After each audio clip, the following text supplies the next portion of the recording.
2-3 life lessons internet പഠിപ്പിച്ചു തന്നതാണ്. കറക്റ്റാണ്. പക്ഷേ ഒന്ന് വന്നിട്ട് എല്ലാ കാര്യങ്ങളും എല്ലാവരോടും ഷെയർ ചെയ്യാതിരിക്കുക. ശരിയാണല്ലേ? ഞാനിപ്പോഴും ആലോചിക്കണം, കുറച്ച് സംസാരിക്കുന്നതാണ് നല്ലത്. കുറച്ച് സംസാരിക്കുമ്പോൾ എന്താണെന്ന് വെച്ചാൽ നമ്മളെ പറ്റിയിട്ട് എല്ലാം ഒന്നും എല്ലാവർക്കും മനസ്സിലാവില്ല. കുറച്ച് നിഗൂഢത ബാക്കി വയ്ക്കുക, അതാ നല്ലത്. ഇനി അടുത്തത് എന്താ അവർ പറയുന്നതെന്ന് വെച്ചാൽ, നമ്മൾ ചെയ്യേണ്ടതുമാണ്, അവർ പറഞ്ഞതുമാണ്, നിങ്ങൾ ഇൻട്രസ്റ്റിംഗ് ആയിട്ടുള്ള ചില കാര്യങ്ങളൊക്കെ ചെയ്യണം. ചിലപ്പോൾ പറയും, മൗണ്ടനിയറിങ്ങിന് പോകാനോ, എന്നെ കൊണ്ട് പറ്റില്ല, ഹിമാലയത്തിൽ പോകാനോ എനിക്ക് പറ്റില്ല, അങ്ങനെ പറയരുത്. ട്രൈ ചെയ്ത് നോക്കൂ. അത് അപ്പോൾ ഒരു ഇൻട്രസ്റ്റിംഗ് ആയിരിക്കും. ബോറെന്ന് പറഞ്ഞ സാധനം ഉണ്ടാവില്ല ലൈഫിൽ നിന്ന്. ശരിയാണ്, ചിന്തിക്കാൻ പറ്റുന്നതാണ്. അല്ലെങ്കിൽ ഒരു ഭാഷ പഠിക്കുക, അങ്ങനെയൊക്കെ മാറി ചിന്തിക്കുക.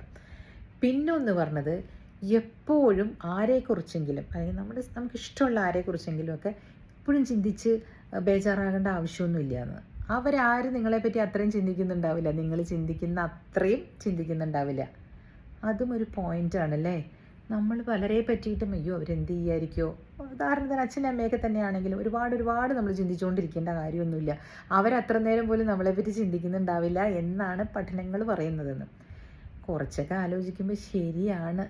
നമ്മളിതെല്ലാം കുറച്ച് ശ്രദ്ധിക്കേണ്ട കാര്യങ്ങളാണല്ലേ ലൈഫിൽ. ഈ 2-3 കാര്യങ്ങൾ ഒന്നും കൂടെ നിങ്ങൾ കേട്ട് നോക്കൂ. എനിക്കും അത് 2-3 പ്രാവശ്യം കേട്ടപ്പോൾ ഞാൻ വിചാരിച്ചു, ശരിയാണ് ഈ പറയുന്നത്. 3 പോയിൻ്റ് നമ്മളങ്ങനെ ഒന്ന് എടുത്ത് അതിനെപ്പറ്റി ശരിക്കും ഒന്ന് അവലോകനം ചെയ്ത് നോക്കുക കേട്ടോ. നല്ല പോയിൻറ്റ്സ് ആണെന്നേ.